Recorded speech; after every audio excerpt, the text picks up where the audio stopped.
MXRF é um fundo de R$10. Isso não quer dizer que ele é bom por causa disso.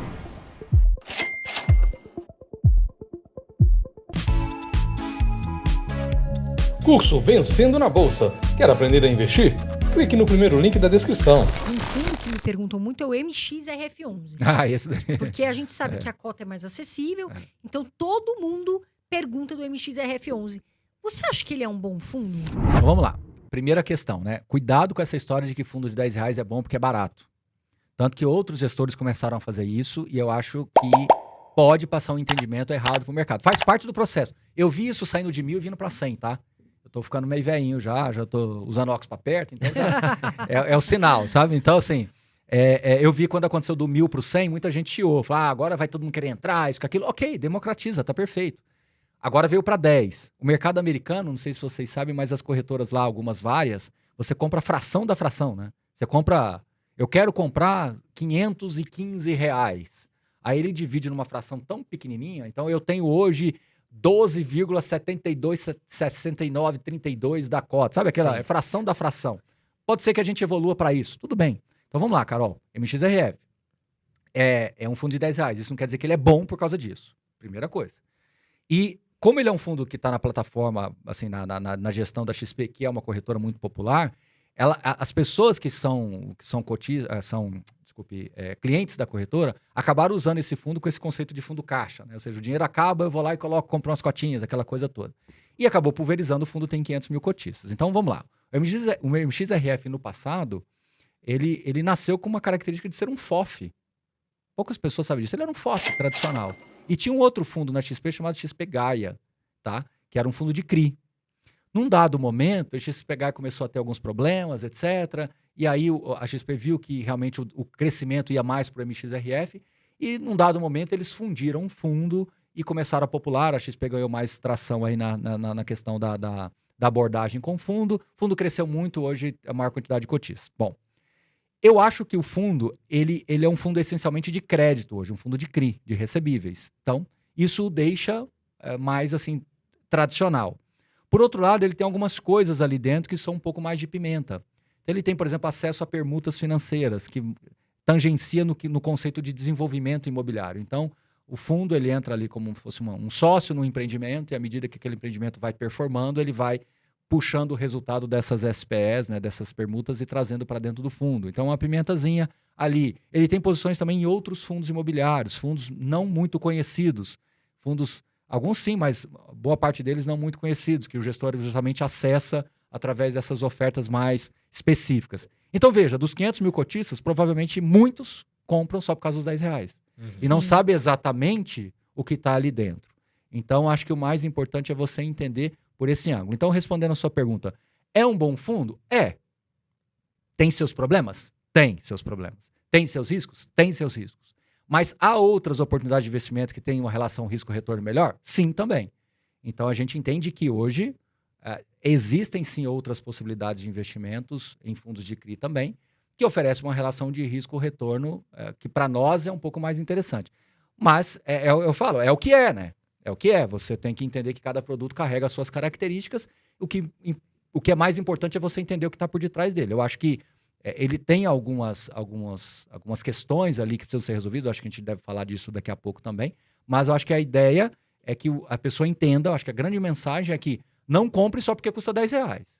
E esse foi o tom de muitas pessoas que eu vi.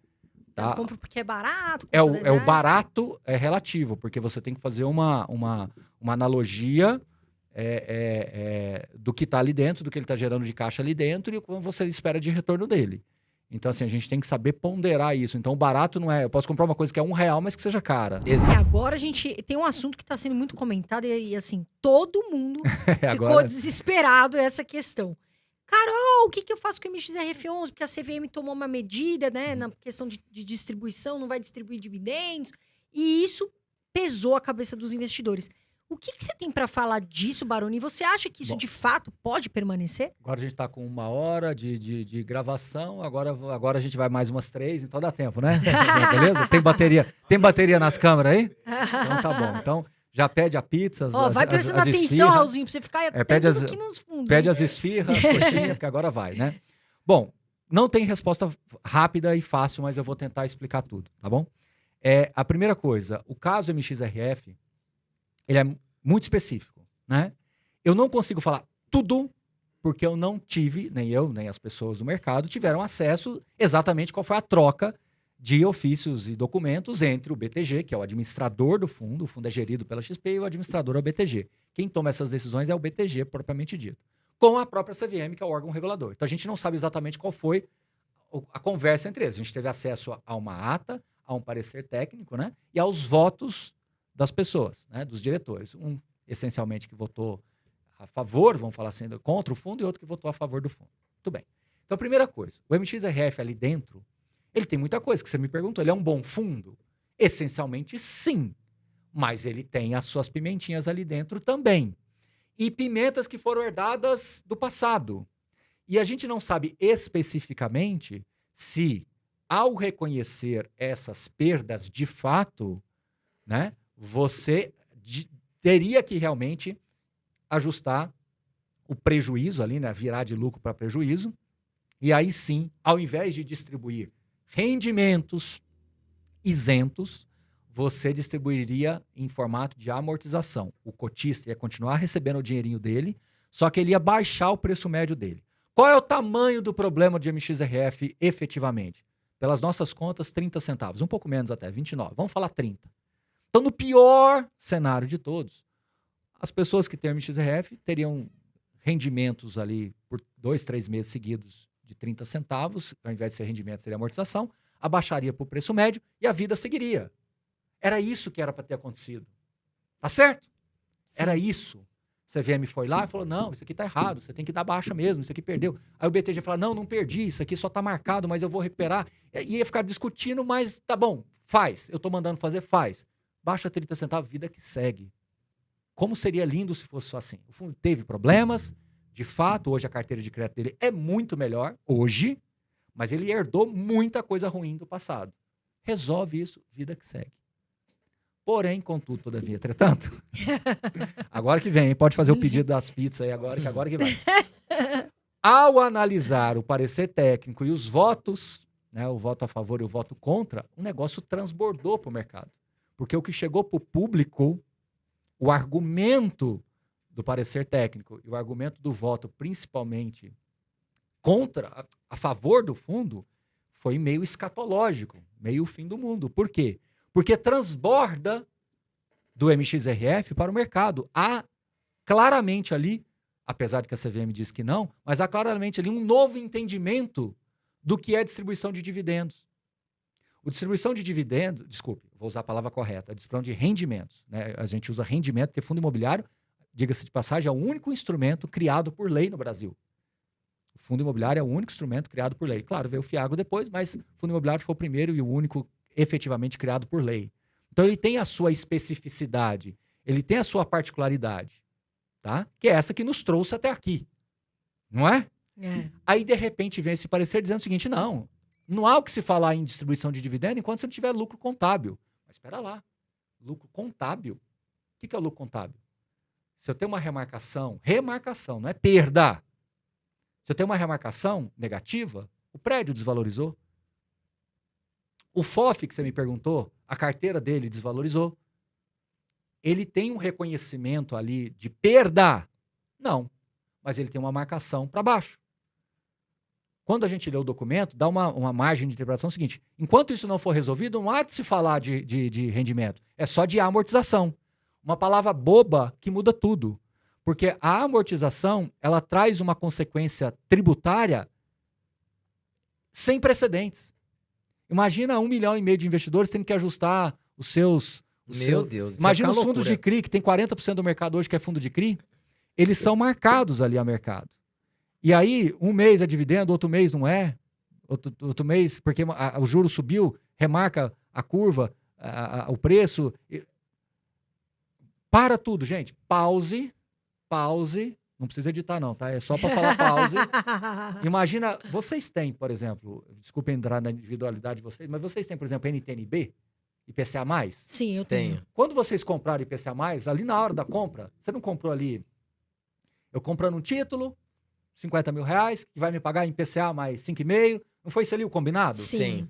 O que você vai receber com o vencimento lá em 2045 se você não fizer nada, ficar de braço cruzado igual você tá? Exatamente o que foi programado. Mas você concorda comigo, Carol, que quando você abre lá na sua corretora lá, ele não é marcado porque a flutuação da taxa de juros. Mercado, sim. Se o juro sobe, você, em tese... Você vai olhar a taxa real, você vai olhar só efetivamente ali o mais 6, mais 5, no caso do IPCA, né? O IPCA porque o IPCA ele vai ficar variando, né? Não só isso. Não só isso. Mas o preço ali, os 50 mil que você colocou, ele vai ter uma variação, ele vai ter uma marcação ali, não vai? Sim, claro. Sim. Se o juro sobe, tende a valer menos. Se você quiser ver. Porque o Tesouro Direto ele fala assim: olha, eu te compro na hora que você quiser.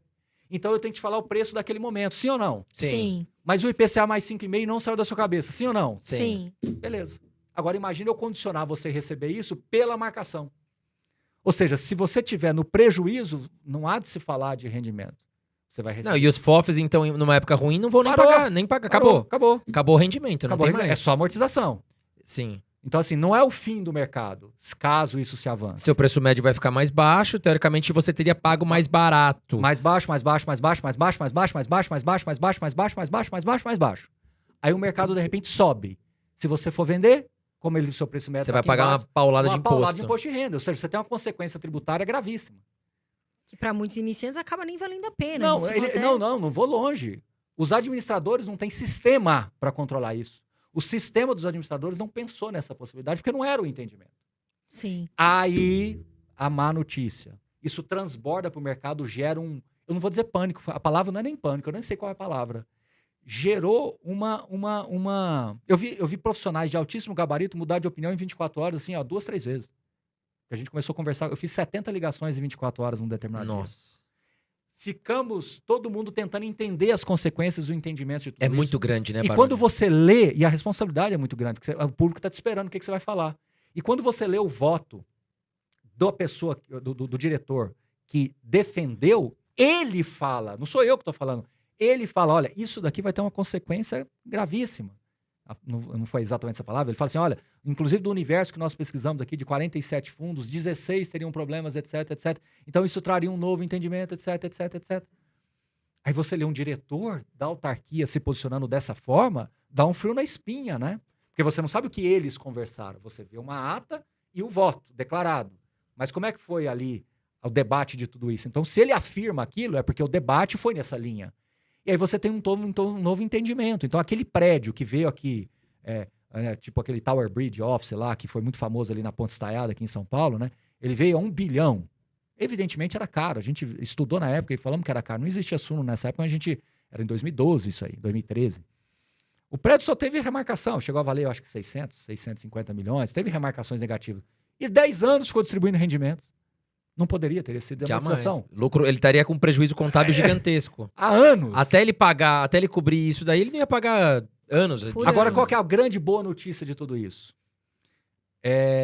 Eu não sei quando é que vai entrar no ar aqui o podcast, mas aí depois de alguns dias, quase 4, 5 dias, né, a CVM acatou um efeito suspensivo, o que foi ótimo, em regime de urgência, porque ela viu que virou os veículos de imprensa. Eu dava 2, 3 entrevistas. Dou, né? Porque ainda tô na. Panicou o mercado geral, né? Não só panicou, mas ele gerou uma disfuncionalidade, que é pior que panicar, achei a palavra. É pior do que panicar. Porque o panicar é esse susto, bum, você age no ímpeto. A disfuncionalidade é o que eu faço. É a mesma coisa que você tá num painel do avião, você tem um problema ali, de fato, você atua no problema. A disfuncionalidade é o painel não responde mais, o que você imaginava. E aí você não sabe, poxa, como é que eu piloto isso aqui agora? Então você criou uma disfuncionalidade, uma potencial disfuncionalidade muito grande no mercado. Né? E aí as pessoas transbordaram do MXRF para o mercado. Então tinha gente que ficava ainda insistindo em falar só de MXRF, falava, gente, o problema do MXRF é os 30 centavos. Se for esse, resolve-se, a vida segue. Mas não é esse mais o problema. Vai transbordar para vários que tem um case parecido com o MXRF, né? Vários fundos de CRI. Então. E aí hoje o mercado é 38% de fundo de CRI. E aí, muito bem. Aí a CVM acata o efeito suspensivo. E, de novo, eu não sei quando é que isso aqui vai pro ar, mas aí agora o BTG, como administrador, tem até ali, eu acho que 15 dias para solicitar essa reconsideração com alguns elementos, com alguns recursos ali que são colocados na pauta, né? Para ser reconsiderado ou não. Mas a boa notícia que eu quero dar para vocês, aquele fio da esperança, é que o comunicado da CVM, da decisão do colegiado lá e dos diretores, de acatar o efeito suspensivo, é que eles falam que tem lacuna. Graças a Deus, eles enxergaram isso tudo. E falam também, já dão um aceno também, de que possíveis soluções deverão passar novamente por correções das normas, das instruções, dos novos ofícios, etc. Porque, mesmo que eles não queiram ter trazido um novo entendimento, o mercado entendeu. E aquilo é eu como professor. Não interessa o que eu quis ensinar, interessa o que o meu aluno entendeu. Sim. Isso é fato. Não interessa que eu quis te passar essa mensagem, interessa que comunicação é isso, né, Carol? Não interessa a mensagem que eu quis te passar, interessa o que você disse, entendeu? Entendeu? E aí, o que o mercado entendeu é que você vai ter uma disfuncionalidade potencial gigantesca. E aí, vou falar uma coisa perigosa. Corre-se o risco, inclusive, dos administradores, não é gestor, administradores optarem por fazer pagamentos semestrais. Porque nem eles terão as informações, porque é uma marcação. Então, para eles não correrem um risco de desenquadrar e serem punidos por isso, porque o administrador é que é o fiduciário. Muita gente acha que é o gestor que manda no fundo, mas quem efetivamente decide é o administrador. Ele é fiduciário, ele vai falar assim, eu não vou fazer. Ele é a instância máxima. Ele vai falar, eu não vou fazer porque eu vou ficar com medo. Então, a Ambima, que é a Associação de Gestores, Administradores, tudo, estão com um núcleo muito forte também para criar essa interlocução na CVM, para chegar talvez a um novo entendimento. Então eu, não sei se é excesso de otimismo, acho que no final de tudo isso vai ser um grande aprendizado e a gente vai ter alguns pontos esclarecidos para a vida seguir sem margem para interpretação.